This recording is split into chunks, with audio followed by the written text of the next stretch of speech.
The subcommittee will come to order. Welcome to our second hearing of the fiscal year 2025 appropriations season. Today, I'd like to welcome the Acting Secretary of the Department of Housing and Urban Development, the Honorable Adrienne Todman, to this hearing on HUD's fiscal year 2025 budget request. Thank you, Madam Secretary, for appearing here today. Delighted to hear from you. We look forward to hearing from you today about HUD's request for the FY25 fiscal year and kicking off the current appropriations process. It is the fundamental job of this subcommittee to complete our work on time before the end of the fiscal year. I am confident that we can fulfill our task. I hope our colleagues who do not serve on this committee will be cooperative and help us meet this goal. Our job as appropriators is to carry out our nation's most fundamental duty of funding the government. This hearing is just the start of what we're called to do to make this government work for the American people. Today, we will hear testimony about the Department of Housing and Urban Development's budget request for $66 billion in discretionary budget authority in fiscal 25. HUD also uses mortgage guarantee fees from the Federal Housing Administration to offset its spending. The Office of Management and Budget currently estimates $6.7 billion in offsetting receipts for fiscal 25, an increase of $1.2 billion from the fiscal year 2024 receipts score. We must recognize the impact that the health of the housing market and FHA receipts have on this bill every year.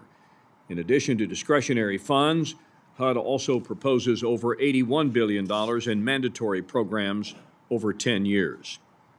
We are certain to face fiscal constraints in putting together our bill. This forces us to get back to the blocking and tackling of appropriations to make sure every dollar is well spent and purposeful. It lets us focus on funding the real needs of the government in a way that is sustainable, justifiable, and works for the long-term fiscal health of our great nation. HUD's programs impact every district, from providing rental vouchers to families, to helping first-time home buyers get a mortgage, to housing veterans who have served our country admirably. HUD programs allow elderly Americans to live with dignity in housing that meets their needs and keep people safe from hazards in their homes. Deciding how to best allocate funding to these important programs is our task and the task of our subcommittee. One of my priorities on this subcommittee is to stop the runaway housing inflation that impacts not only my constituents in Arkansas, but every American.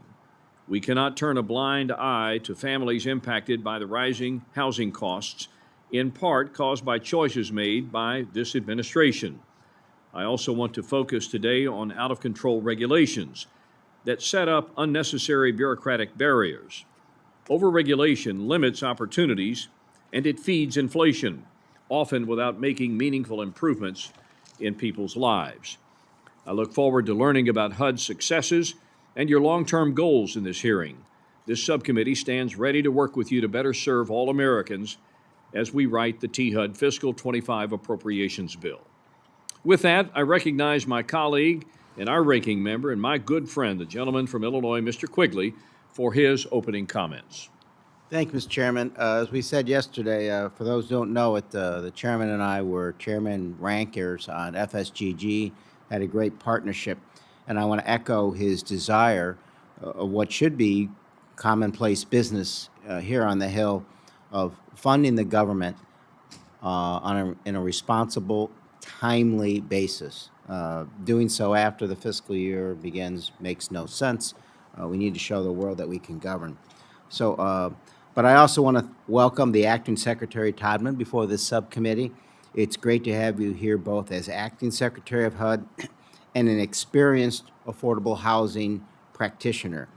You have led one of the nation's largest housing authorities and have seen firsthand the challenges of addressing homelessness, preserving public housing, and creating housing opportunities for low-income families. I look forward to the very valuable and nuanced perspective your experience will bring to our conversation today.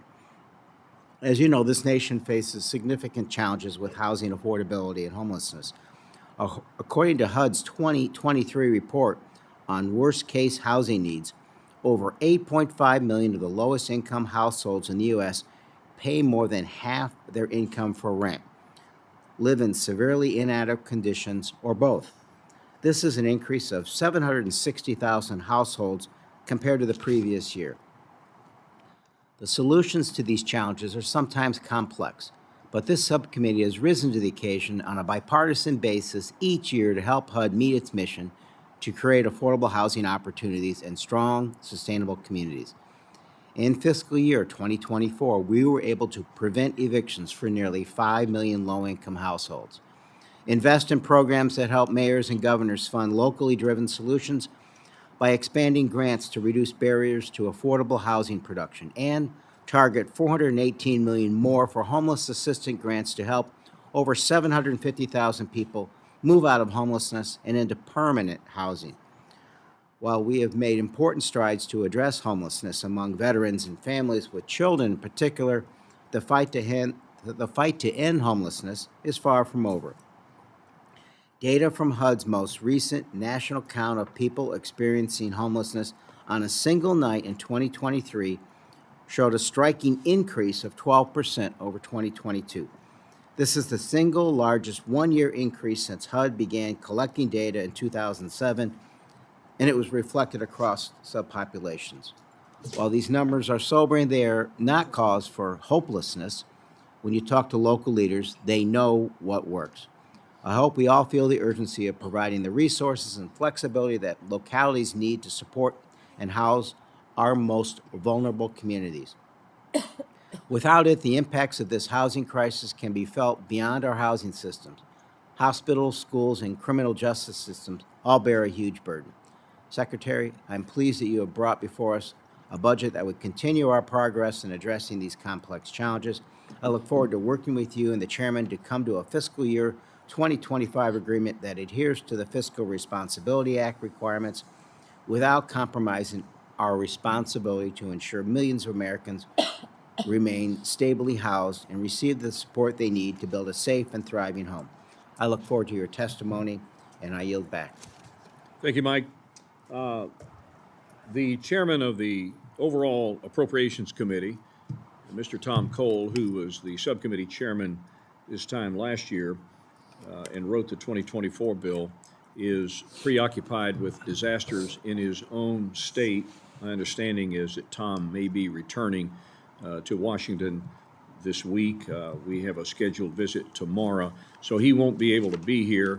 And any prepared remarks that Mr. Cole might have had, we will enter into the record, and without objection, so ordered. The chair notes that the gentlelady from Connecticut, the ranking member on the full committee, has graced us with her presence. And Ms. DeLauro, going to recognize you for your opening comments. Thank you very much, Mr. Chairman. I apologize for being late. I should know better that with the hearings that you would be conducting, that it's spot on. It's happening. It's going to start on time. So I thank you, Mr. Chairman and Ranking Member Quigley, for holding the hearing. And I thank you to Acting Secretary Todman. Welcome to the Transportation, Housing, and Urban Development Subcommittee. Let me offer my congratulations to you on the position of Acting Secretary of HUD. Big, really undertaking, especially today, because the biggest issue that affects every single community across America is the lack of affordable housing. There's a shortage of nearly 8 million affordable homes available nationwide. Housing costs have skyrocketed, driving up the cost of living for American families and putting home ownership completely out of reach for many. And this is really home ownership, having a place to be, to call your own, is the American dream. It's the American dream, and people are suffering without being able to have access to affordable housing. And the lack of affordable housing has contributed to the escalation of the homelessness crisis. I spoke to mayors from across the country yesterday. They shared how rates of homelessness in their communities are spiraling out of control.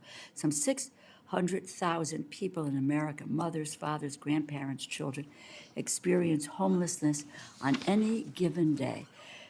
This is an issue consuming the everyday of our local leaders. What they said to me actually was, this is the thing that keeps them up at night, of how they're going to try to cope with. One mayor said he's got like 12 or 1,500 people, every night outside, just sleeping, and without any place to be. So it really is a critical issue. So high rent, low housing inventory are crippling their ability to respond. They need resources, including through increased support for housing choice vouchers and through project-based vouchers, which would allow for additional affordable housing development. There are many factors that contribute to homelessness in addition to housing affordability, but that we as a nation have yet failed to resolve this crisis, provide for the most basic of human needs to our most vulnerable populations, should bring us great shame, but at the same time, great urgency about doing something. The importance of providing more housing in places Americans live and work and ensuring that there are roofs over their heads of children and families should be a central focus of this Congress. And indeed, in the final 2024 funding package, we made investments to improve housing affordability and accessibility. We prevented the eviction of nearly 5 million low-income individuals and families and invested in legal aid assistance for eviction prevention grants.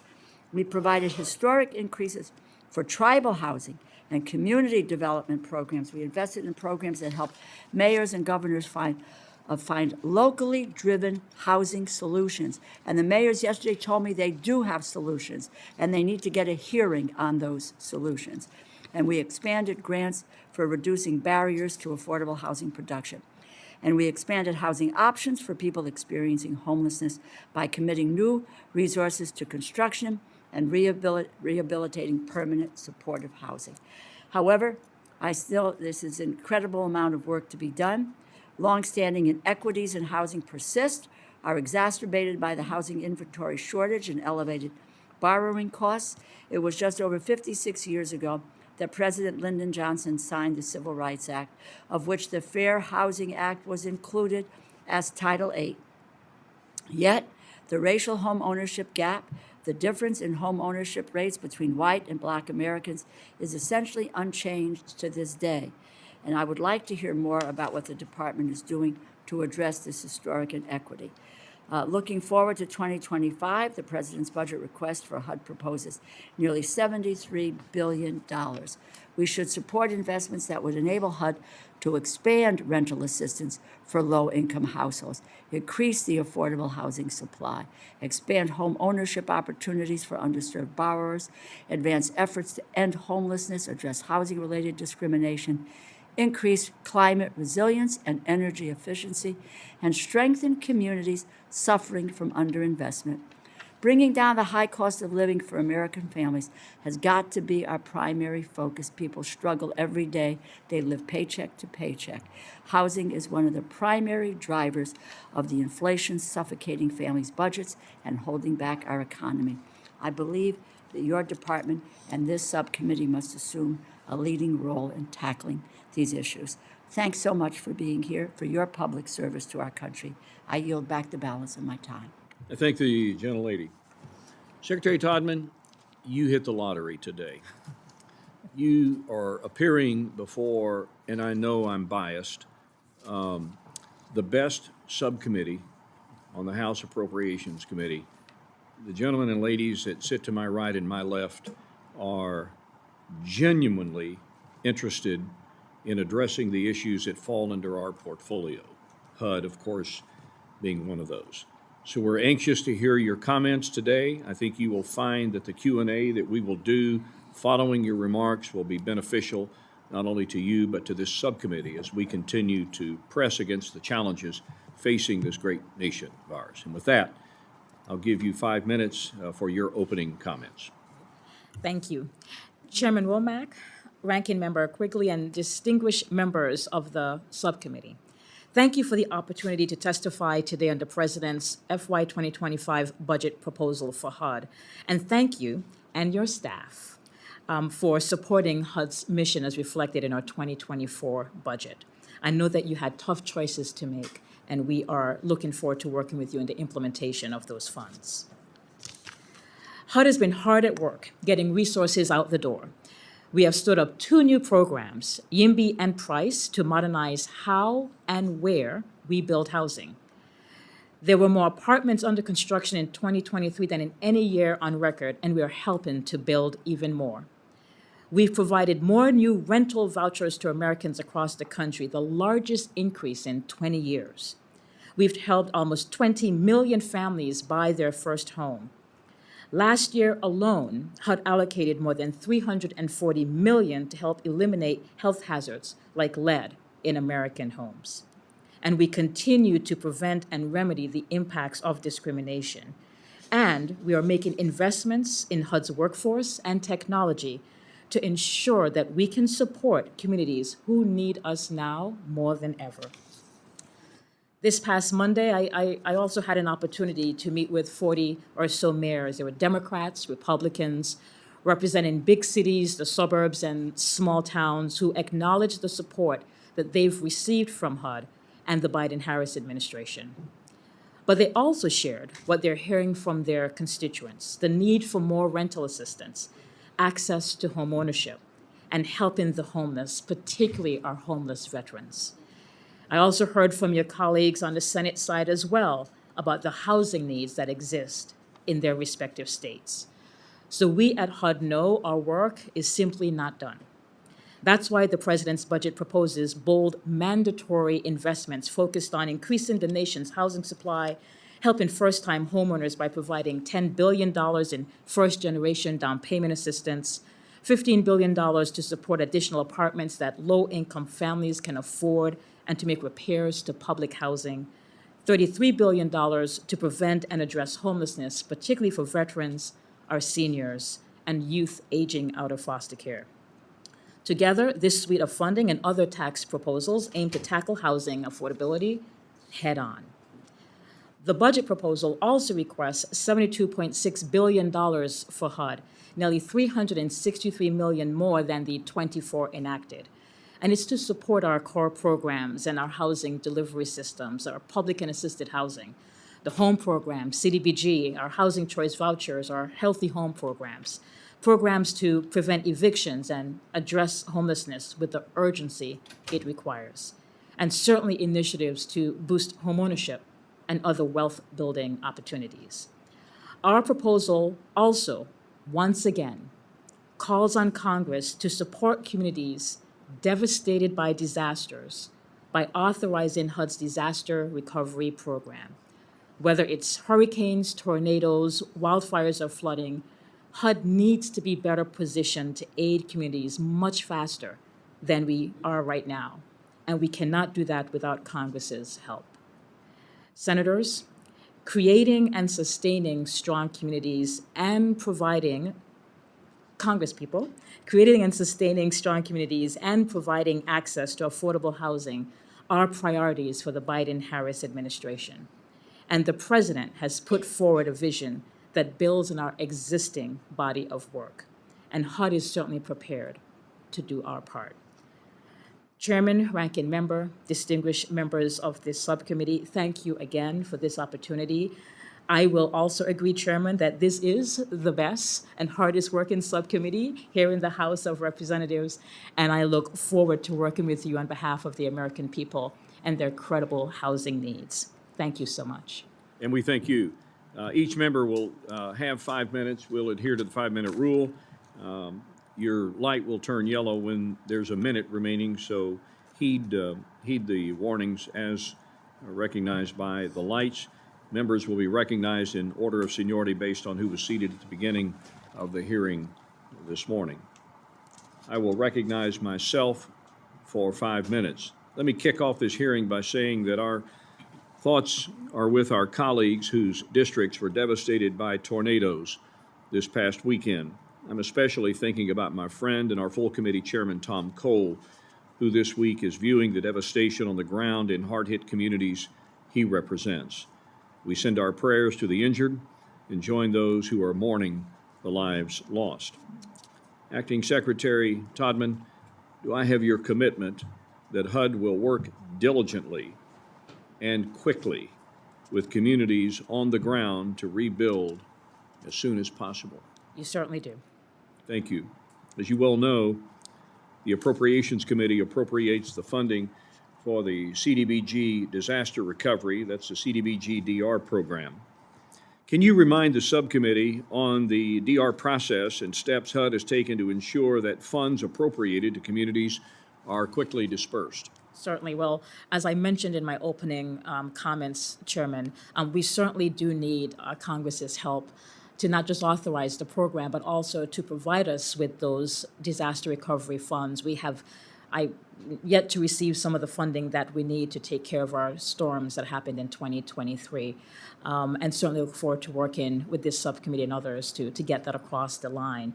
Having said that, one of the things that we did do very recently was reach out to all of the existing disaster recovery grantees, those states and big towns that's received our funding, but also the general public to say, how can we do this better? We know that we're not perfect. We know that this is meeting families and communities their most traumatic time. Received a lot of information, and we'll be putting that to work to make sure we are streamlining the program. There are probably people on this dais that are maybe a bit confused as to the difference between CDBG-DR and what would normally happen in a disaster with FEMA, SBA, and others involved. Can you delineate the differences between what the responding agencies on these disasters do and then where the CDBG-DR program fits in? Certainly. So FEMA is certainly the federal government's first responder. They're usually the first boots on the ground, and they help to stabilize communities just in the immediate and short term. And SBA also helps by providing businesses and homeowners with resources they need quickly to try to get back on their feet. What HUD does, and I say this across the country, is HUD is there when the headlines are gone. You know, sadly, we have so many disasters and so frequently that we forget sometimes some of the Americans who are impacted. HUD's work is to be there to rebuild and reknit the communities in the long term.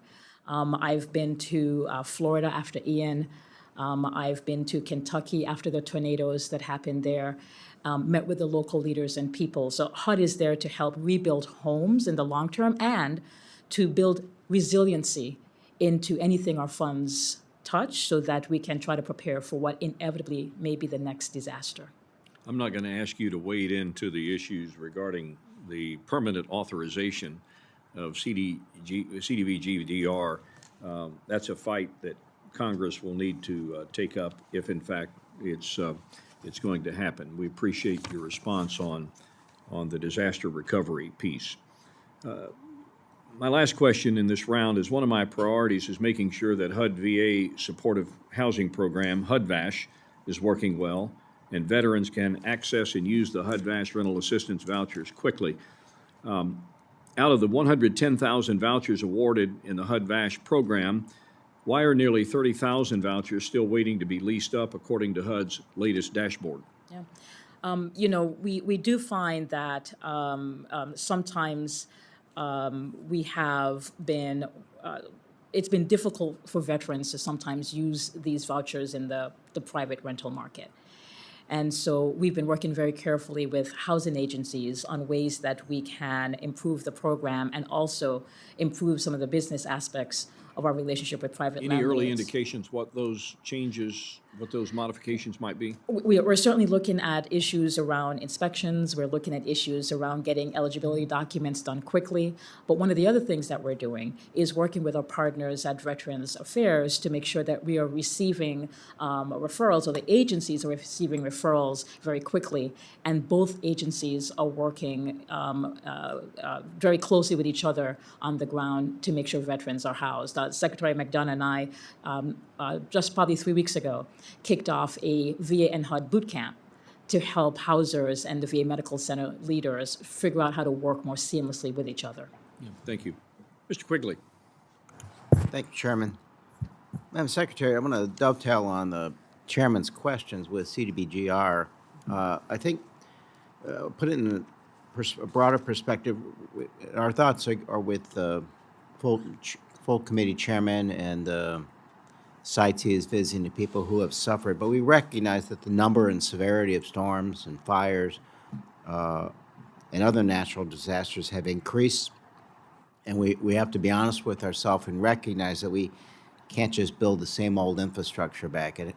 We have to build it with resilience and recognize what the long-term needs are.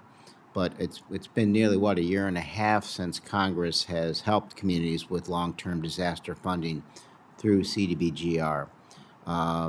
So I guess the first question is, what do you see as the current unmet need at this point, and what is probably going to be our annual need as we go forward so we can appropriately plan and budget? Yeah. So I know that we have sent over to the Congress sort of our DR funds need for the 2023 storms, and I believe that's like $3.2 billion. $3.2 billion is the existing need. Can you pull your microphone a little Certainly. closer? I'll get a little closer. $3.2 billion is our existing need based on the storms that occurred in 2023. That doesn't include any storms that's occurred so far this year and probably at the tail end of last year. Okay. Please keep us informed on that. And I appreciate that you referenced homelessness in your opening. You've watched this for some time and currently have a good perch to see how we are doing as it relates to this. But in the communities that seem to be succeeding at least reducing homelessness, or it's not an increase, and particularly unsheltered homelessness, what seems to be working? What programs and ideas? What I see works is a high level of outcome-based coordination between the housing system, the homeless system, and really the political leadership in towns and counties across the country. And when that seamlessness occurs, when everybody agrees on what their true north is, I think that we do see a fair amount of work occurring. But notwithstanding that intentionality, folks need resources. I mean, people continue to tell me the need for more vouchers, the need for more funds that were given to our continuums of care. So we know the need is great, as evidenced in our point-in-time count report from last December.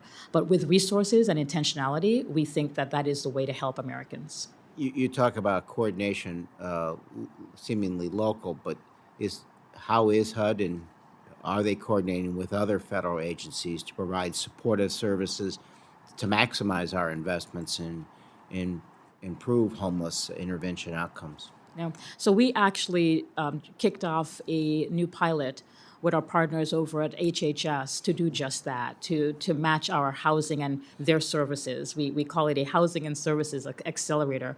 And Secretary Becerra and I kicked that off, I want to say, just about a month ago.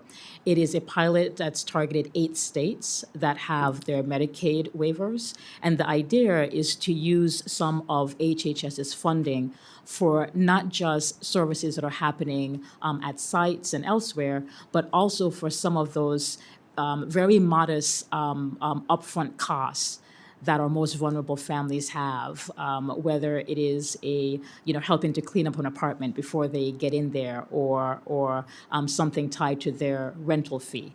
So we're trying to marry our programs and HHS's services dollars to try to make sure we're helping families who are the most vulnerable. Thank you. Mr. Chairman, I yield back. As a matter of personal privilege, I'm going to recognize Mr. Joyce, who has important matters before the United States Supreme Court from his position as chairman of the Financial Services and General Government Subcommittee.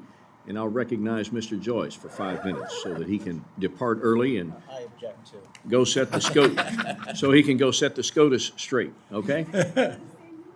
Mr. Joyce. Well, thank you very much, Mr. Chairman, and I'm going to do as best I can to follow in your footsteps and lead this committee.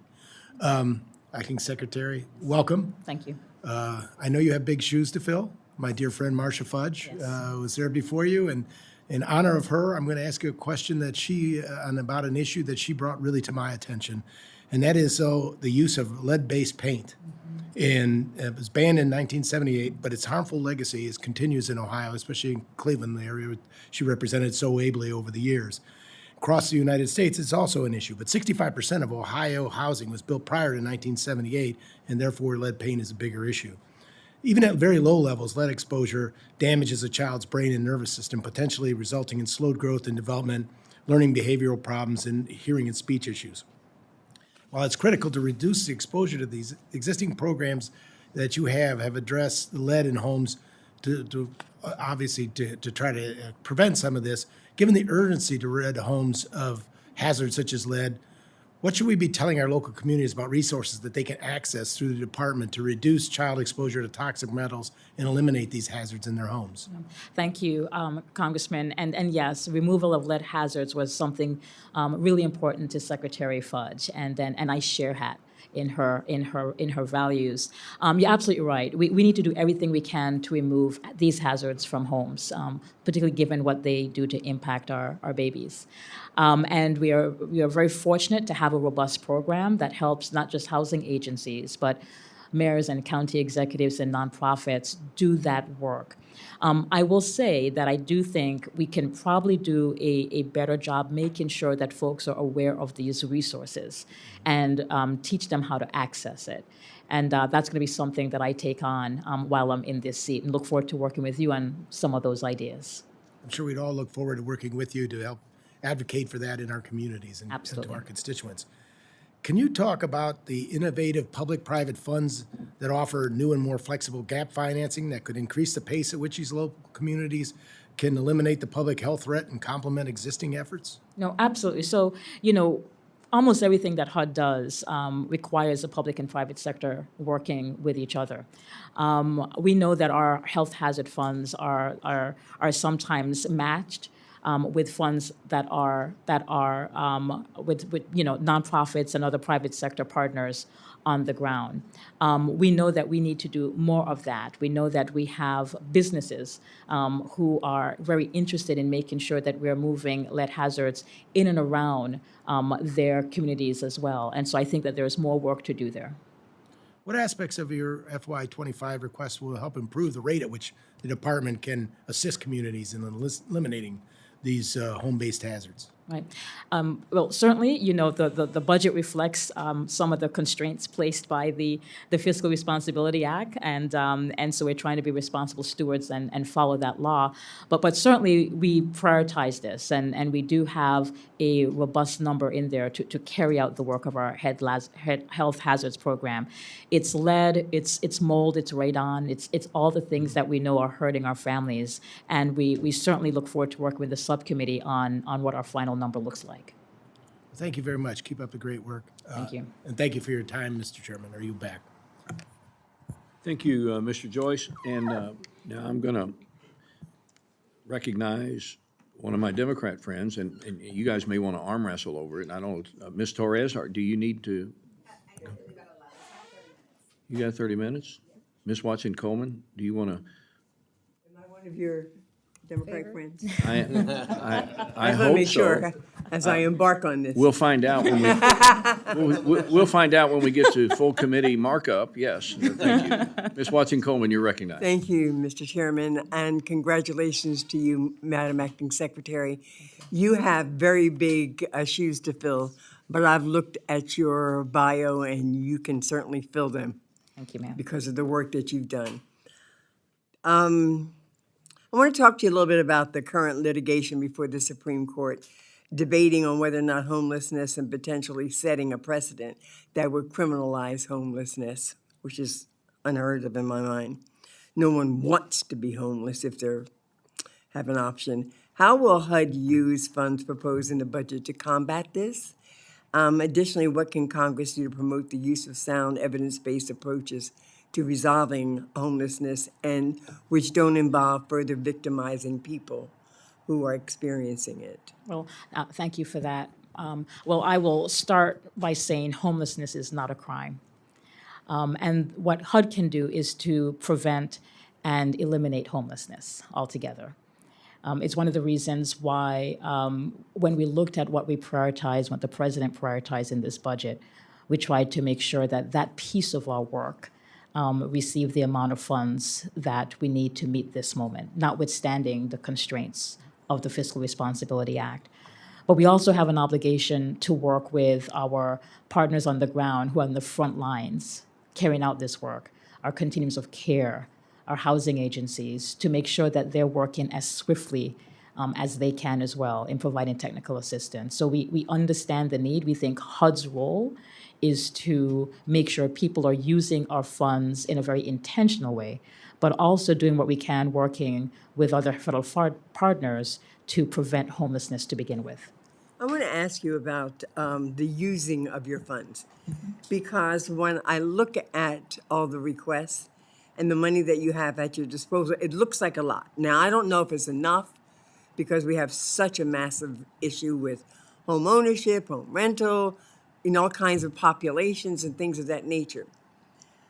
But has HUD found bottlenecks that interfere or delay the money that you have allocated to certain issues getting kind of caught up in systems? If so, like, where do you find that most prominently, and what is it that you think you can do about it? What is it that you think we need to do about it?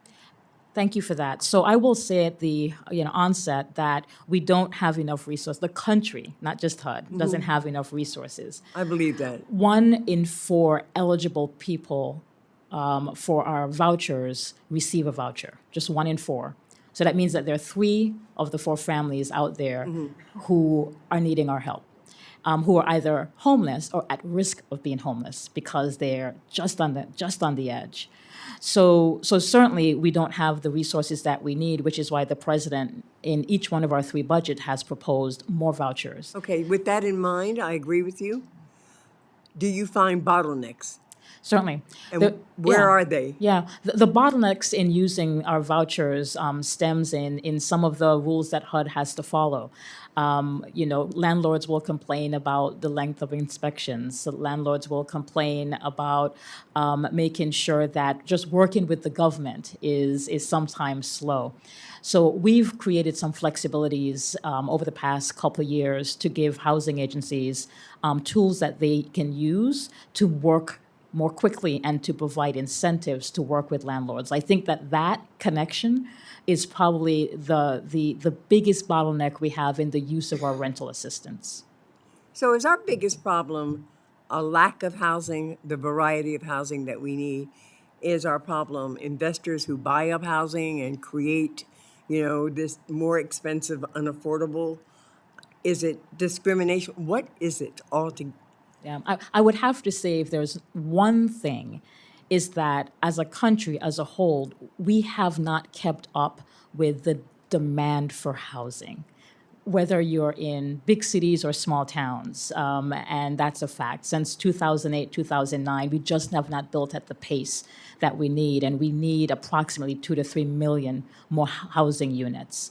And so if there was one thing I would say, if we did that one thing, I think it'd make an impact. It is that, because by doing that, not only are we providing units for people to live in, but we're also helping to reduce the overall costs by increasing the supply that can meet the demand that we have. Thank you, Madam Secretary. Mr. Chairman, I yield back.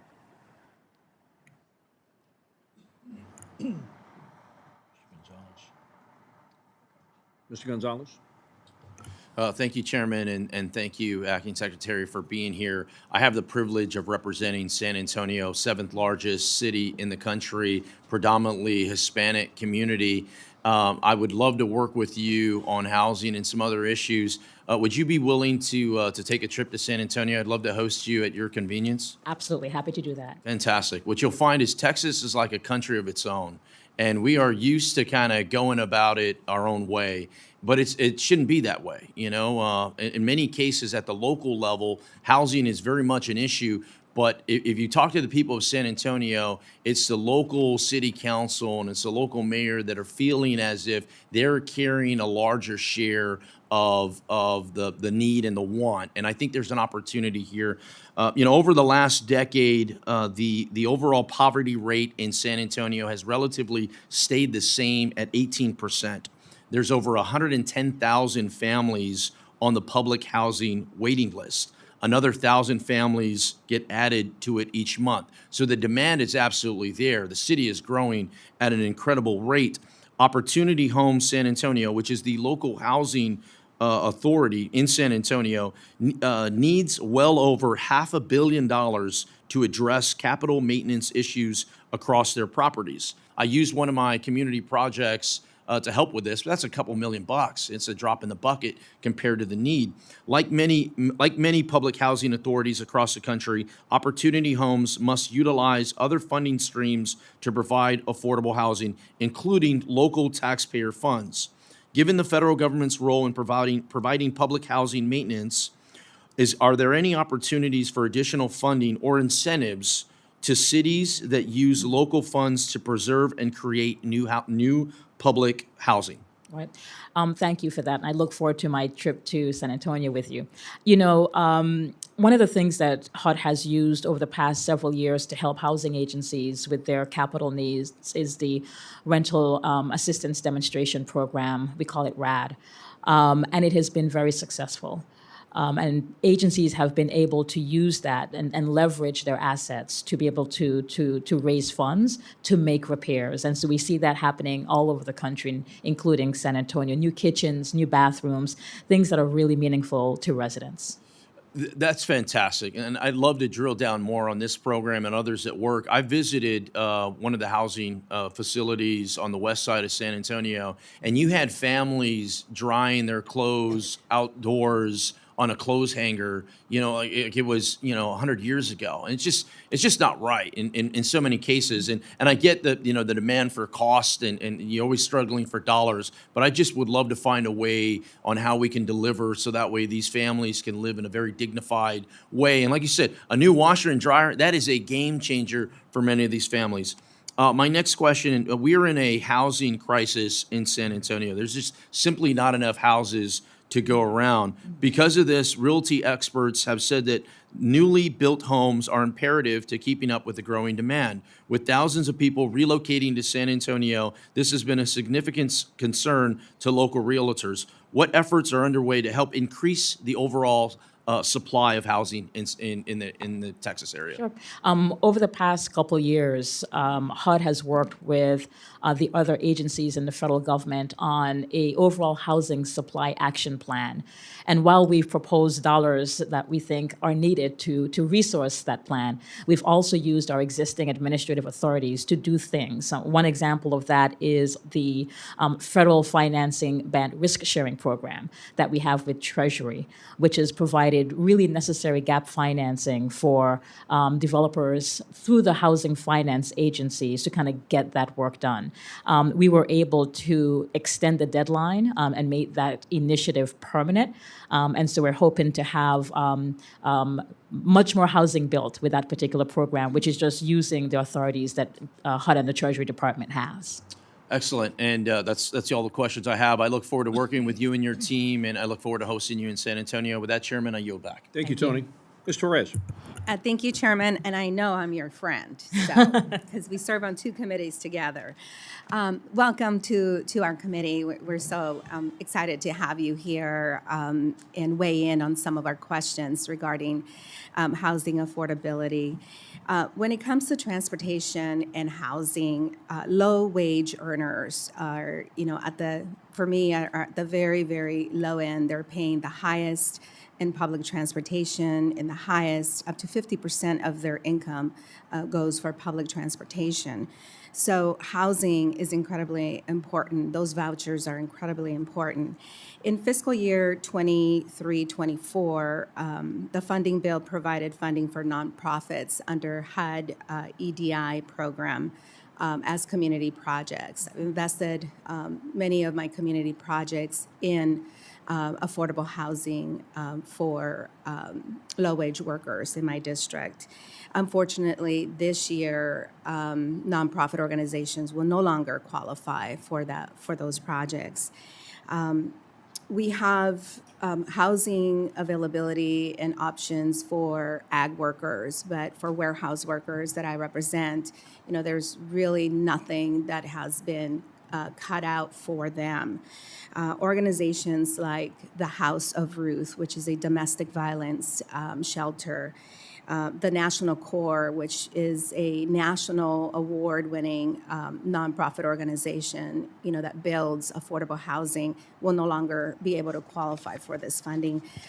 Do you have any thoughts and ideas on how you can help them build up the housing stock that communities like mine desperately need? Right. In the face of HUD not being able to provide any of the community project funding to No, but specifically to nonprofits. Certainly, nonprofits are qualified sub-grantees to our all the other funds that we have. Our CDBG funds come to mind. In fact, many nonprofits across the country are deploying our dollars as we speak. There's very limited other opportunities that HUD has to provide nonprofits with direct access to our funds. So it would basically be sort of as a sub-grantee. Okay, I like to work with you on that issue, on how we can expand some options and opportunities for them to continue to serve our communities. On another issue, veterans across the country are sometimes forced to choose between their disability benefits and housing vouchers. HUD-VASH vouchers. Currently, HUD rules count veterans' federal disability stipends as income, which combined with Social Security can put them above the qualifying level. Restrictive, income limits imposed on these low-income housing tax credit is another obstacle for them. Do you plan on revisiting the HUD definition of annual income to exclude VASH vouchers specifically to deal with this issue, to address this issue for veterans? This issue came to our attention several months ago, and we've been working very closely with our partners at Veterans Affairs to just figure out what was going on and how folks were with some of the highest needs, some of our veterans with our highest needs, not being able to access our housing. And so we've been working closely with Treasury. One of the things that we will be doing is increasing the eligibility limit so that more veterans can access our VASH vouching. So vouchers, what that means is that by increasing it from 50% to 80%, we understand we're able to assist 97% of all homeless veterans across the country. So we think that's a good start. Okay, but their disability payments will still get in the way. That includes their that 80% would include their vets benefits. It would be included in their definition of income. So when we take our bar and raise it to 80, we'll take care of 97% of the homeless veterans in the country. And working with our partners at Treasury, we're helping them figure out how to work with their programs as well. Great. We'll check in with Treasury Very good. also, and I look forward to working with you, and I yield back. Thank you, Nolan. Mr. Valadale. Thank you, Chairman. Thank you, Madam Secretary, for your time today. I want to make you aware of a unique challenge we're facing in California, where we have a conflict between HUD and IRS regulations. Given the state's affordability challenges, we're starting to see more developers leverage HUD programs with the low-income housing tax credit to build new affordable housing. However, HUD's methodology for calculating utility allowances is out of date. The IRS in California can calculate utilities building by building, while HUD is still using area-wide estimates that don't consider the energy efficiency of new construction. I never thought I'd say this, but California is doing something positive and market-driven when it comes to affordable housing. And currently, California is forced to use HUD's outdated methodology, and we're overspending on utilities. This is money that could go towards constructing badly needed housing. This seems like a simple fix, and I want to ask you if HUD has any plans to update its methodology to allow states like California to calculate utility allowances and utilize the tax credit more accurately. I'm just hearing of this for the first time, Congressman, so I'll commit to figuring out what's going on and look back at my team who's busy taking notes, and we will get back to you on how we can address that. I appreciate that. It's something that seems pretty reasonable, and I figured you'd be open-minded on this one and wanting to work with us. Happy to work with you. California, we really do struggle in some of our housing issues there across the state, even in our rural communities. Since 2014, the federal government has issued nearly $20 billion in awards to communities in homeless assistance, an increase of 53%. Chronic homelessness over the same period increased 56%, and unsheltered homelessness increased 30%, affecting more than 380,000 in both groups last year. In fact, 58% of those counted as homeless in the point-in-time count last year were chronic and unsheltered. How does HUD justify increasing awards year after year when it's clear by your own data that that more and more people are experiencing chronic and unsheltered homelessness over the life of the program? I will tell you, we were taken back by what the point-in-time count in January of 2023 showed us in terms of the needs across the country. Since that time, January of 2023, we've deployed a number of funding provided to us by this subcommittee to make sure that we were helping folks on the front lines deal with that 12% increase. We have sent funds to areas to help with encampments. We've sent funds to help with our young homeless individuals. But let me say this, when we took a deep look in the data of that 12% increase, what we found was that many of the individuals were first-time homeless that we believe were being assisted by the very robust social safety net that was created during the pandemic to make sure folks were not deemed homeless. And then when those different programs began to expire is when we saw an uptick. So we know that there's an issue. We've deployed some additional funds, and the 25 budget, as best we can with the constraints around us, has proposed funding to continue to help localities. All right. And then continuum of care. California receives the highest amount of federal funds of any continuum of care across the country. Last year, HUD provided more than $525 million to California for this program. Unfortunately, these awards have failed to reduce the number of people experiencing homelessness. Focusing on the chronic and unsheltered populations over the last 10 years, chronic homelessness has increased 260% and unsheltered 132%. When HUD sees these large awards going out year after year to specific continuum of care and sees the constant increase in homelessness in populations year after year, what intervention or assistance does HUD provide? How does it ensure that taxpayer resources are not going to ineffective programs and are not mismanaged by incompetent leadership and are driving positive metrics? What is HUD's plan for improvement in the state with the highest unsheltered population in the nation? Yeah. So we know that the state and local leadership at California are doing lots of things and using our funds to address the homelessness crisis there. HUD does not provide its funds willy-nilly to our continuums of care. We actually have a competition. That competition is now on a 2-year basis. But the idea is that to just prevent exactly what you're talking about. If we have a stable, well-performing continuum of care, they will continue to receive the funds that we have. When we don't, they don't. And so we are keeping an eye on that. And we're also providing technical assistance where necessary, given the magnitude of the issue. All right. Well, thank you, Mr. Chairman. I yield back. Thank you. And now the ranking member of the full committee, Ms. DeLauro. Welcome back. Thank you, Mr. Chair. I apologize again. It's a hearing hopping here today, but just a quick thought. It may be, and Mr. Chairman and ranking member, as I said, I talked to a number of mayors yesterday, and I know you, Madam Secretary, you did as well. They talked about that there are several successful examples or projects, models that are dealing with the issue of homelessness.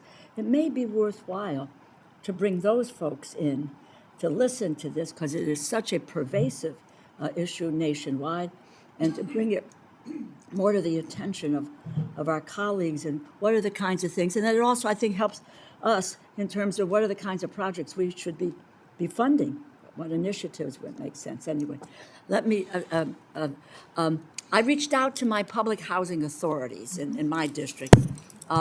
And this first question comes from someone you know, Karen Du Bois Walton. She's from Elm City's community in New Haven. And the second question comes from Jared Hayon of the Ansonia Public Housing Authority. We see a significant number of housing vouchers expiring due to a lack of units for individuals and families to rent. HUD exercised more flexibility to get people housed during the pandemic, and you made that point. Beyond significant investments in creating more affordable units, how is HUD thinking in the short term and long term to address low voucher utilization through greater flexibilities for subsidies, expediting lease-up changes to the fair market rate calculations, streamlining recertifications, or other means? No, thank you. And Karen is a tremendous leader and one of the she best is. houses in the country by far.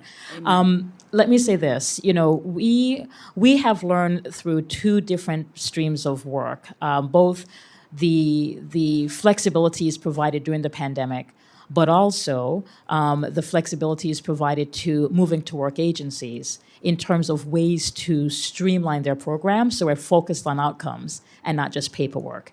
And through both of those streams, we know some of the flexibilities that have worked.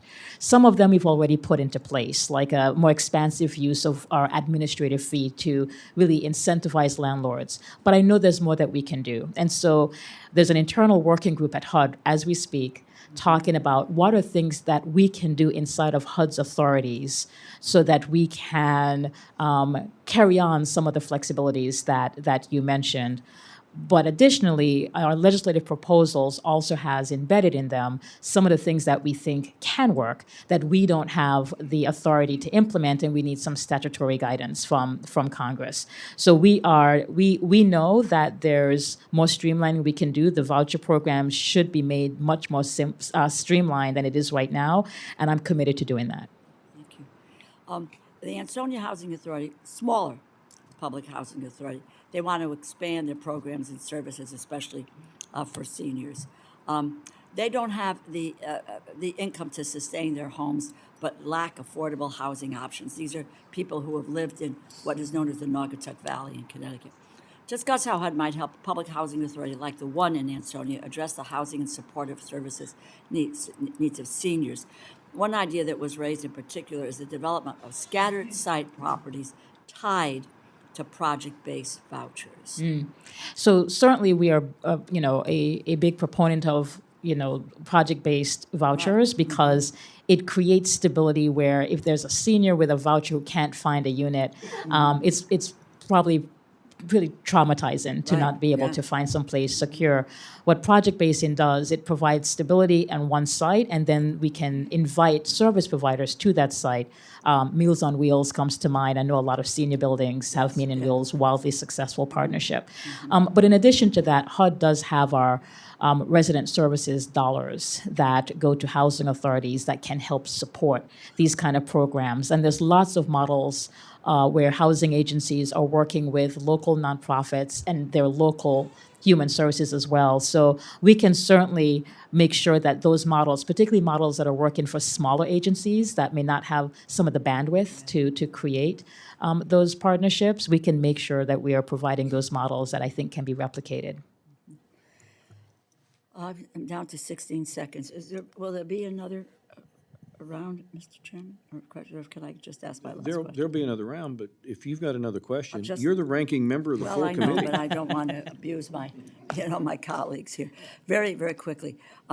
Cities today are restricted from using more than 15% of their community development block grants, those dollars on services.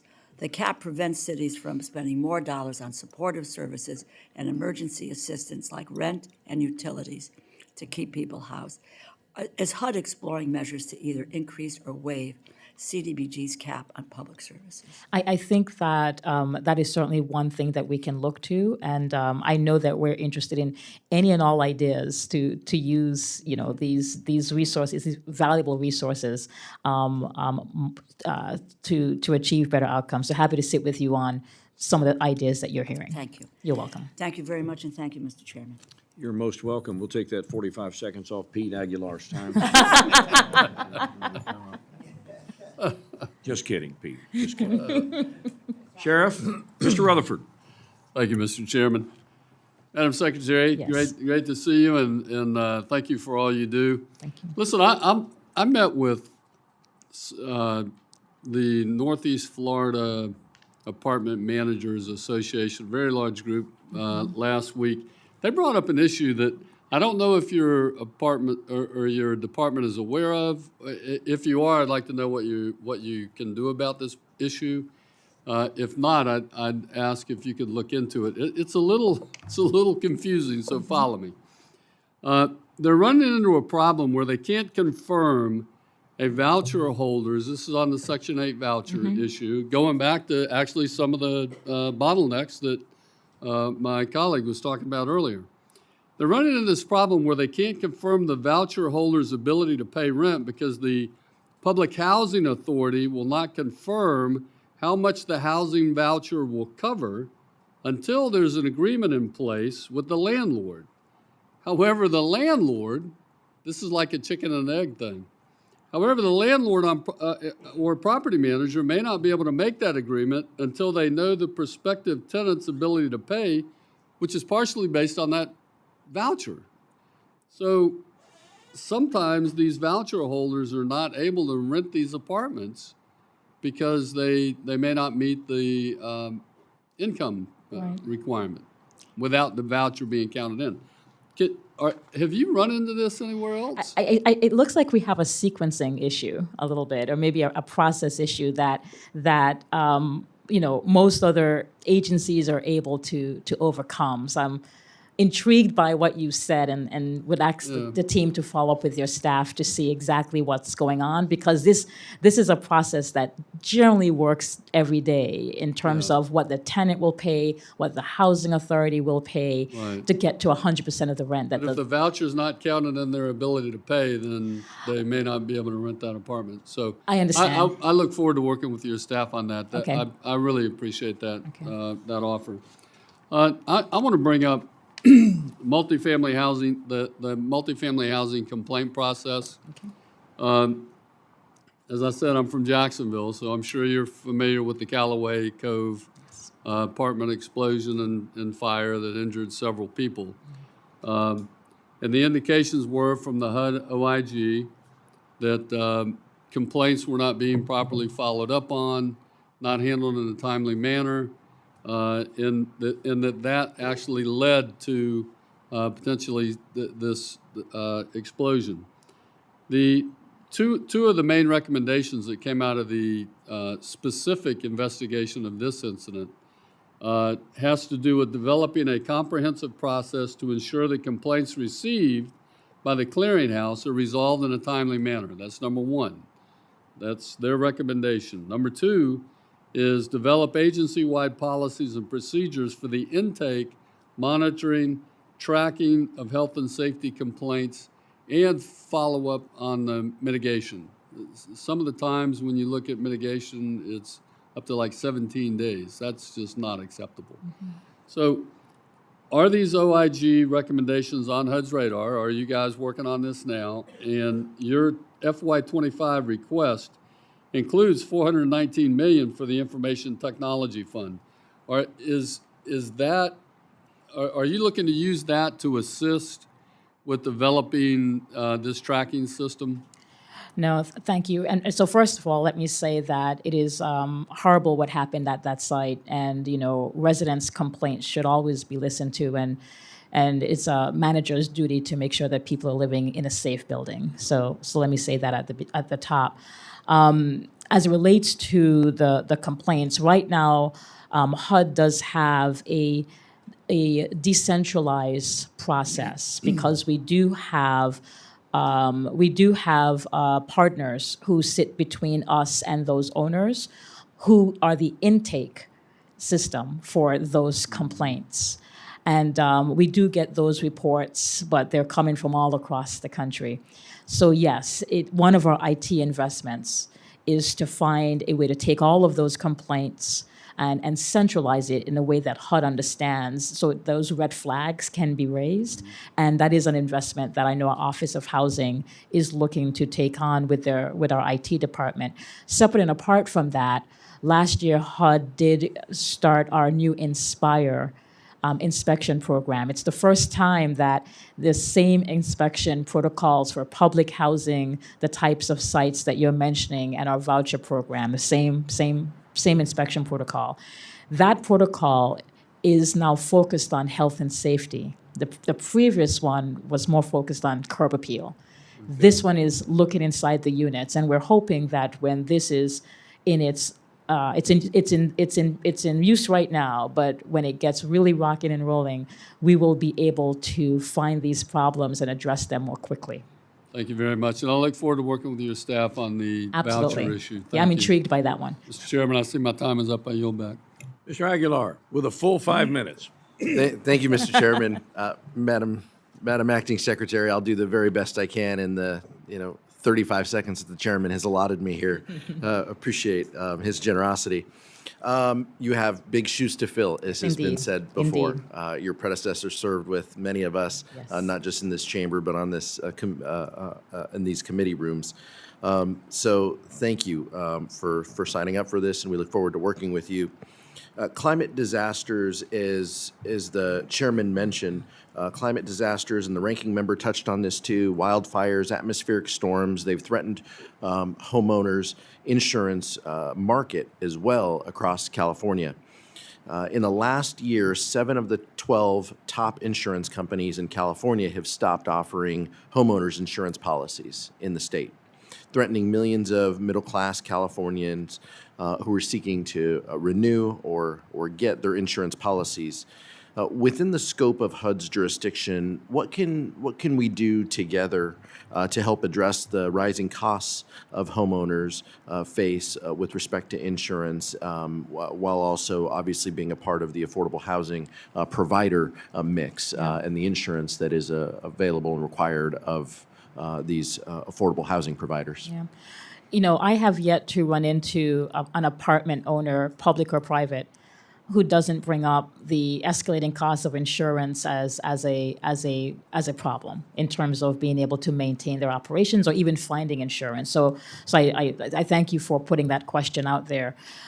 We've sat with housing providers about ways in which HUD can use its authorities. We have very limited authorities when it comes to the insurance industry.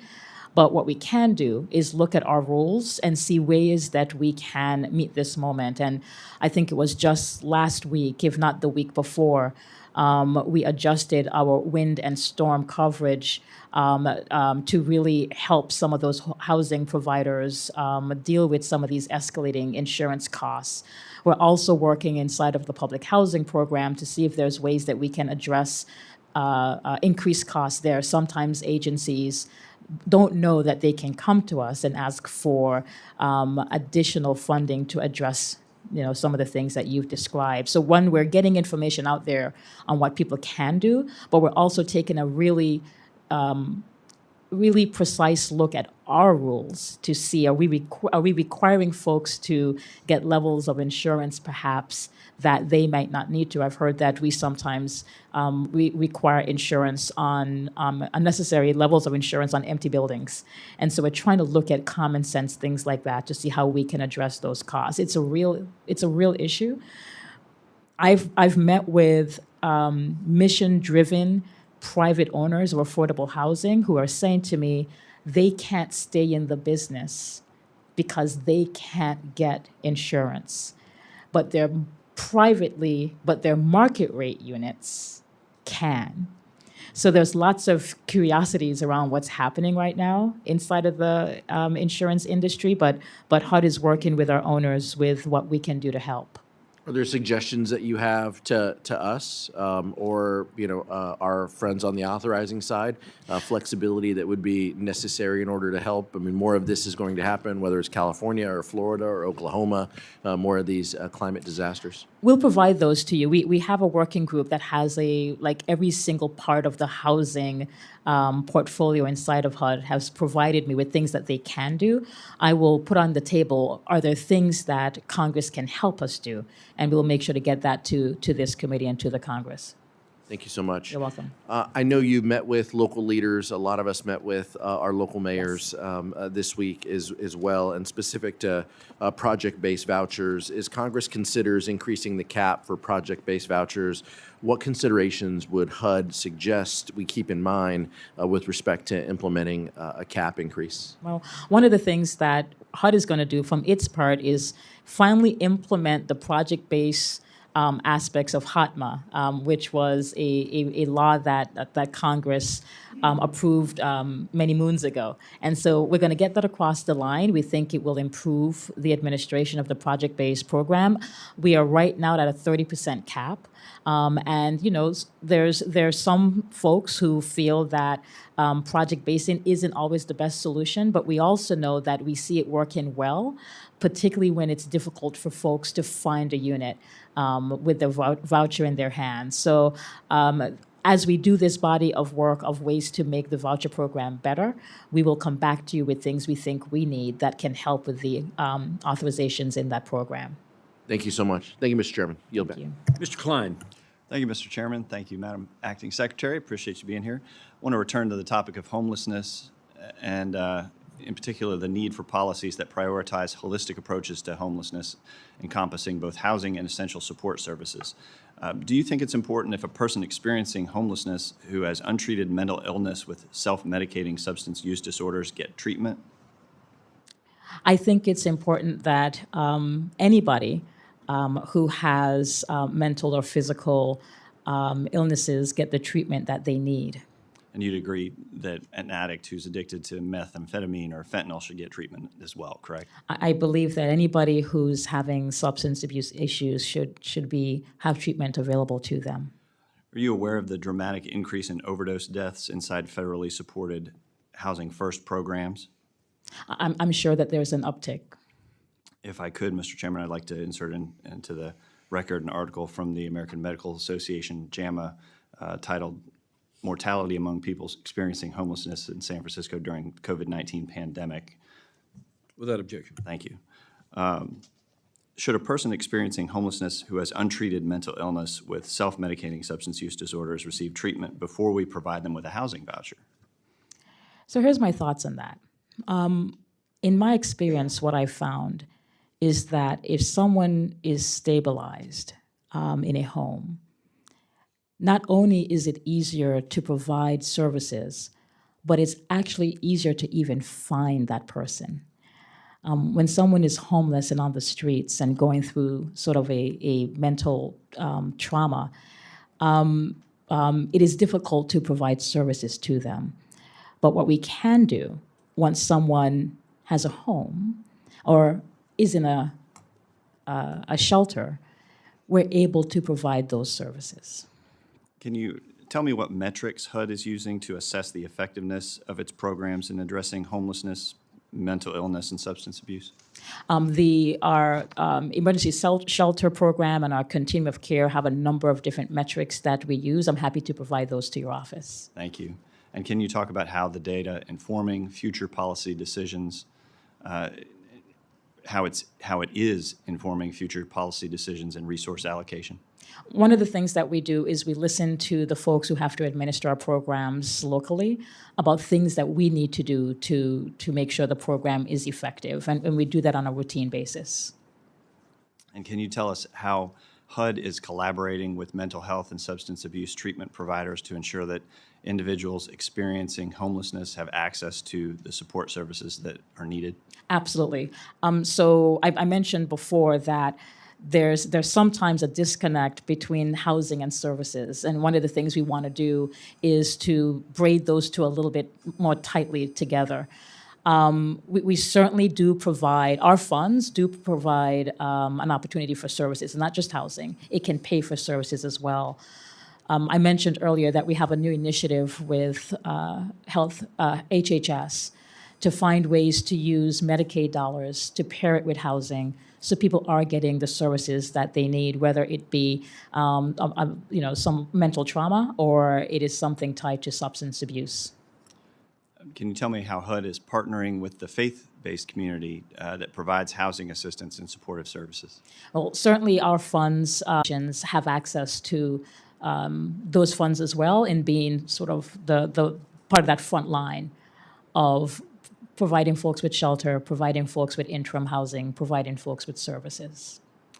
Thank you. I would just say I think we'd all agree that simply providing housing without addressing underlying issues such as mental illness or substance abuse is a recipe for failure. And with that, Mr. Chairman, I yield back. Thank you, sir. Mr. Espaillat. Thank you, Mr. Chairman. Congratulations, Acting Secretary. Thank you. And might I say you have a fabulous name, Adriana. I'll never forget yours. Well, Mr. Chairman, in many ways, we've heard from both sides of the aisle on this great need that America has for housing. And it's really what we hear is really a lack of money investment. I think that maybe even from the Reagan years forward, the federal government has become an absentee landlord.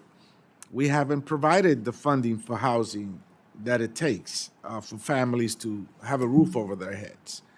And so, as appropriators, it's incumbent upon us to make this a priority. And this is not an easy issue. It's a deep pocket issue. Housing is never a cheap endeavor, right? It requires an investment, but it has a direct impact on the quality of life, obviously, of all Americans.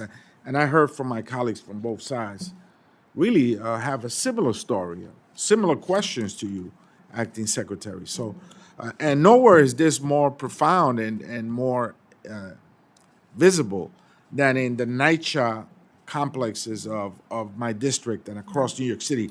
NYCHA has 360,000 residents, and it has over 177,000 apartments. But they're in dilapidable conditions. They are really in bad conditions. New boilers are needed, chipping paint, roofs, elevators are done. The wear and tear of this housing stack has taken a toll on it, and it needs investment. In fact, the projection is that a 20-year capital investment need is for $78 billion. Now get that. I am sure it's no different in each of our districts. The housing needs are so profound. So I want to know, what plan do we have in HUD to begin to address this humongous problem? Thank you for that, Congressman. As a country, we have not kept up with the needs of the public housing portfolio, as you so well stated. And, we can do better, and we need to do better for the families who live in those units. It's one of the reasons why the president, for the past 3 budgets, has proposed billions of dollars of investment for our public housing sites to deal with heating, to deal with basic, just making sure people have an operating kitchen, to get rid of some of the health hazards we talked about earlier. We have to and we must do more. One of the things that we are doing as well is making sure that people have access to a streamlined version of the RAD, which is the only thing that many agencies, including NYCHA, is using right now to make those repairs. We are trying to make sure we're putting in our annual budget a capital fund amount that deals with it, but it really doesn't all the time. It's a drop in the bucket, really. But it's one of the reasons why we've proposed a $7.5 billion investment in our public housing sites, so we can begin the heavy work that you've talked about. And I think that work, married with some of the things that we're already doing, will make a difference. But we must do more. And that's a call to this committee. This is the THUD committee, subcommittee. To make a priority out of housing again, I think is imperative for our nation on both sides of the aisle. This perhaps could be a bipartisan issue that we can work on. Finally, Acting Secretary, there's a building in my district, 1915 Billingstein Terrace in the Bronx, that collapsed. And they are the recipient of, a part of it collapsed. They are the recipient of low-income housing tax credits and have previously been deemed structurally unsound in 2020. Had the structural needs been addressed, many residents would have had to live through this without this experience, right? What can HUD do to ensure that landlords keep up their housing stock when they receive these low-income housing tax credits? So LIHTC housing gets not one most of the time, but two inspections. There's requirements that Department of Treasury has that they're inspected every year. And then if there's any vouchers in the building, the housing agency is inspected as well. I think what I'd like to do is maybe sit down with our leadership at Treasury and say, what more can we do together to make our inspections sort of making sure that our inspections are finding these issues before these strategies occur. And I'm happy to work with you on that. Well, I'll invite you to come and see our NYCHA developments as well. Absolutely. Thank I you, look forward Mr. to Chairman. that. I yield back. Thank you. Mr. Siscomani. Thank you, Chairman. And I want to thank Acting Secretary Todd Meehan for being here today. Thank you so much. Safe and affordable housing is a key component of preserving the American dream that I often talk about. And in Southern Arizona in particular, we're facing a severe homelessness and affordable housing crisis. So this issue is a very, very high priority to me. Now, I believe that the federal government must get creative when looking at ways we can tackle this housing shortage. And that is why I called upon the administration to repurpose a small percentage of unobligated COVID-19 relief funds towards a deficit neutral multi-housing demonstration program to support the swift production of urgently needed affordable homes and leverage public resources to private investment. So I was very pleased to see the inclusion of a line item for a demo program of this nature in the budget request this year from you all. So as HUD works out the details of this demo program, is this something that you would be willing to work with me on in this project? Certainly. Great. Well, I look forward to work with you on that in your department of this demo program, as well as other innovative ways that we can assist our cities and towns with their housing issues. Any further comment on that you have regarding just getting creative on this, thinking outside the box? I don't think my community is the only one facing this, but certainly mine is at a very high degree in terms of homelessness and just overall the affordable housing crisis. I think that resources and innovation and being very outcome focused is what we're going to need, and a lot of intentionality. And so a lot of innovation doesn't necessarily happen here in DC. So much of it happens, with the practitioners on the ground who have to get things done. And so we invite innovation from them and learn from them about the best ways that we can take what's happening locally and bring it to scale across the country. Well, I'm really glad to hear that. And like I said, I was pleased to see that our inclusion was made it there in the line item on the budget. Would love to take you up on that and work with you on that. I'll move on to a second question here. The federal home loan banks have said they will be contributing $1 billion to affordable housing this year. They, along with HUD, play a key role in making housing more affordable, as we're discussing. How does HUD try to learn from and partner with federal home loan banks, affordable housing programs, and vice versa? How does that relationship work? Yeah. So we have a strong working relationship with FHFA, the Federal Housing Finance Agency, who has oversight over the federal home loan banks. And I know that the director there has been very pointed in terms of her expectations on what the FHLBs do. And so that is our point of contact. We also work with our, like I mentioned, our housing providers who do receive sometimes gap financing to build homes from the federal home loan banks, but our primary relationship is through FHFA. Great. So is this level of funding something that the private sector is looking for? Oh, absolutely. I think that there's. I was in a Senate Banking Committee hearing very recently with Director Thompson, and I do think there was a line of questioning there where she put on the table some of the things that she's going to be requiring of the federal home loan banks in terms of additional resources that they're bringing to the table. Great. Well, I look forward to working with you on that as well. I'll squeeze in one more here. Arizona 6th District, mine, which I probably represent, has a significant military presence. And our veterans are a vital part of our community. The HUD VA Supportive Housing Program has been instrumental in providing housing and supportive services to our homeless veterans. Could you elaborate a little bit on the key lessons learned from this initiative?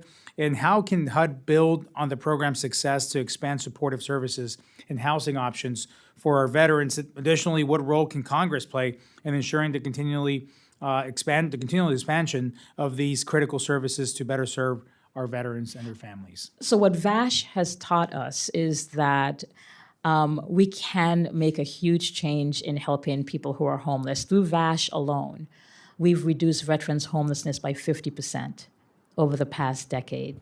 That's a big number. It's a meaningful number. So I think that we can learn from the lessons of VASH in terms of the way in which we marry housing and services, but also the way in which departments can work together. HUD has housing in our name, but we're certainly not the only ones who can support the housing the country needs. And I think VASH is a great model of that.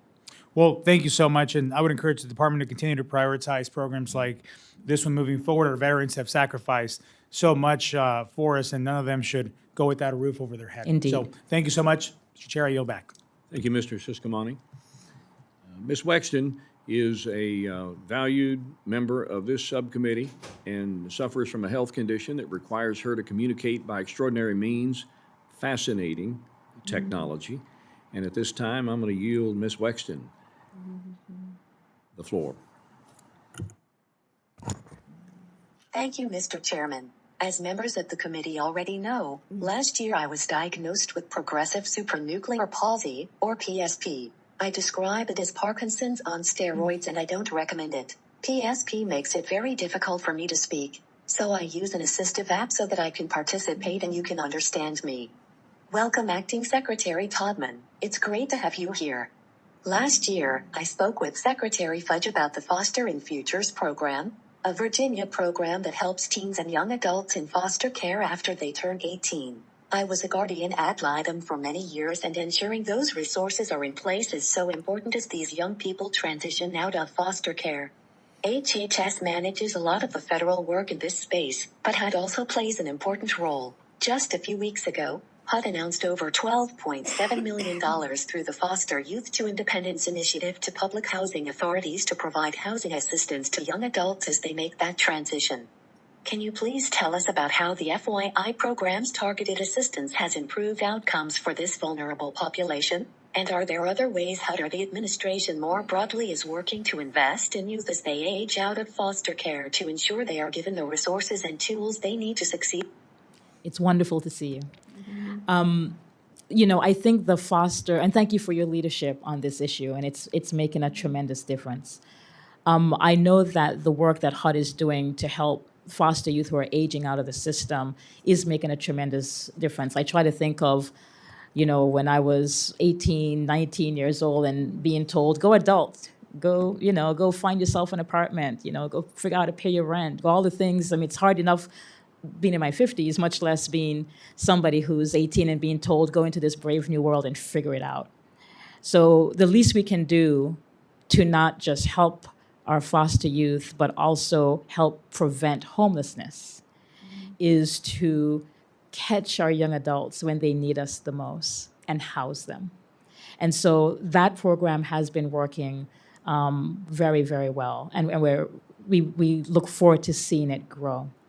One of the things that we have been doing is making sure that two systems are working with each other, and that is the housing system and the foster care system. And so our leader inside of the public housing program has met with his counterparts at HHS to make sure that we're lockstep in getting these vouchers out the door and helping as many foster youth as we can.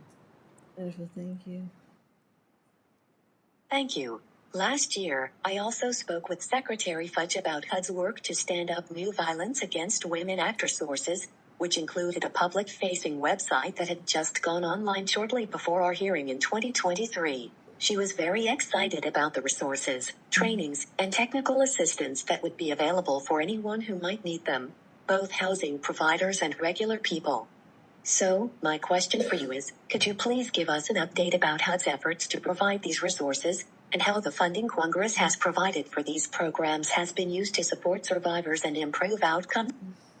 No, so we certainly have stood up our, or will be stood up this week, our new gender-based violence office. And we're certainly looking at ways in which we can staff that up very, very quickly, ma'am. In addition to that, our staff in our Fair Housing Office have been receiving sometimes very painful calls from survivors asking for HUD's help. And we've been helping them with the resources and the abilities that we have. So this is a priority for the department.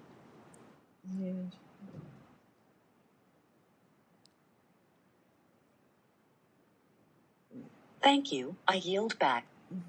Thank you, ma'am. Mr. Zinke.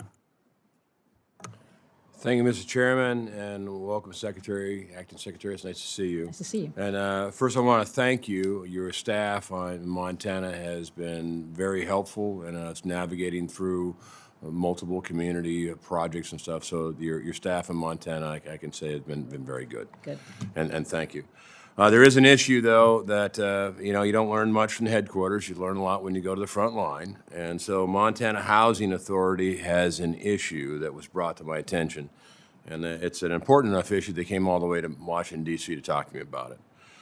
They shared with me the problem they're having, in fact, that the Montana Housing Authority has had $4.5 million swept from their reserve account. With that money taken and more planned this year, it makes the problem become to the surface, and it's a big problem. In fact, it's such a problem, the result of $4.5 million resulted in 576 Montana families that were unable to access housing assistance. And then a couple weeks ago, this same issue was brought forward to you during the Senate Banking Committee hearing. You were asked to reach out to local housing authorities in Montana to try to navigate through this. To date, nothing has been heard from your office. And I just want your commitment that you'll reach out to the Montana Housing Authority and to get their input how do we remedy this. Because sweeping that account, I'm sure everyone does it a little differently, but the reserve account in Montana, when it's swept, they can't go forward with existing contracts, so it's a problem. So if I have your commitment to work on that. Absolutely. The sweeping of the reserves only recently came to my attention, so I'll learn more about that. And I will say it was my impression that members of the HUD team had reached out to the Montana Housing Agency to talk about their fair market rent methodology. So I will double back with them, but it's my impression that connection happened, but I will confirm. And I just had my assurance I will work together with you to remedy it, but it needs to be Absolutely. remedied. And then on philosophy, we talk about, renting vouchers, and you look at, affordable housing, and why is it so unaffordable? And in Montana, some of it, too, is that people from California are coming, and maybe California, housing prices were more. So there is some of that. But a lot of it has to do with high inflation. And high inflation and also energy costs. So when energy costs are high, material costs are high, building material costs, that dumps into labor costs, and inflation. When we have high inflation, then you have high interest rates, and we're all suffering from that. So that house that was affordable before might not be under the current interest rates. I'm particularly concerned about home ownership. And I understand helping people through a rough spot in housing, but ultimately, it's always been about home ownership. And the American dream, a lot of it is built on home ownership. And when you live a life of renting and there's no opportunity to buy home ownership, then a lot of it dissolves for many, the American dream. And a lot of frustration on the younger people that look up and how do I afford a $1.2 million house in Bozeman, Montana. So some of it is, you talk about innovation. And I would offer this, I think we should look at a government-backed 50-year mortgage. Because as while you pay a lot of interest rates, I think lowering monthly costs, lowering monthly costs so people can afford something. And then I think we should look at expanding definitions of title. Because it's very difficult to get a loan sometimes on a condo. But you know what? You own the title. And maybe we should expand our definition on innovation of what title looks like, so a person can buy maybe a piece of an apartment or or expand it. So at least you own and gain equity in the title. Might not be the first title you own. Hopefully it's not. Maybe you can expand up. But the entry level for a lot of families on a 3-bedroom, 2-bath, 2-car garage is too far. So I applaud your efforts in that. I just caution that spending, I think the source of the problem is getting after inflation, lower that. Source of it is getting after lower energy costs, crush the interest rates down, and look at opportunities, how to expand the opportunity for everyone to buy a home eventually. So thank you for your thing, and Mr. Chairman, I yield back. I thank the gentleman. We've completed our round of questions on round one. We're going to do a quick lightning round if any of the remaining members have a question that they'd like to ask, and I want to start.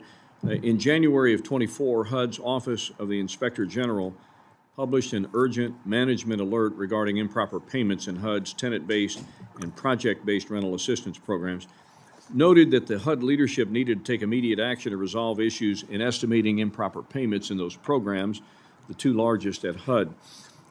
So can HUD share an estimate of its improper payments for last year for these programs? And have we made any progress in estimating improper payments for these programs since January of '24? We're hearing a lot about improper payments. I know Chairman Arrington on the House Budget Committee is trying to tackle improper payments, and there are many areas in the federal bureaucracy where improper payments are, the sum total of them are extremely high. Help me understand where we are in improper payments. Thank you, Chairman. So, yes, the Inspector General at HUD and I have been having this conversation over the past several months, ways in which HUD can expedite its review of improper payments. It has been some years that we've done that, and I think that we were presented with a proposal that seemed like it was still too many years to go. One of the reasons is because some of the technological needs that we have to do it in an efficient way. It was a heavy cost burden to the department, sometimes eclipsing even a percentage of the improper payments that we had in our rental assistance programs. But we are going to expedite, and by the commitment that I've made to really the whole HUD family, but also the IG, is that we will have an improper payment estimate by the end of next year. Having said that, the program has improved over the years in terms of making sure that there's no improper payments to begin with. And so while perhaps 20 years ago there was an amount of improper payments that was unacceptable, with the advent of third-party verification that agencies use, some of the compliance work that we do with our privately owned sites, we've been able to have a much more stringent approach to HUD's payments so that we are keeping the public trust. And so we know that that is in place. It is our obligation to get this body an improper payment number, and we're committed to do that. Thank you. Mr. Quigley? No further questions? Mr. Rutherford? Thank you, Mr. Chairman. Madam Secretary, the Continuum of Care program, which I am very supportive of and really appreciate all that y'all do in that. As you're aware, in Section 242 of the Consolidated Appropriations Act, we gave HUD the authority to do that 2-year issue of the NOFO.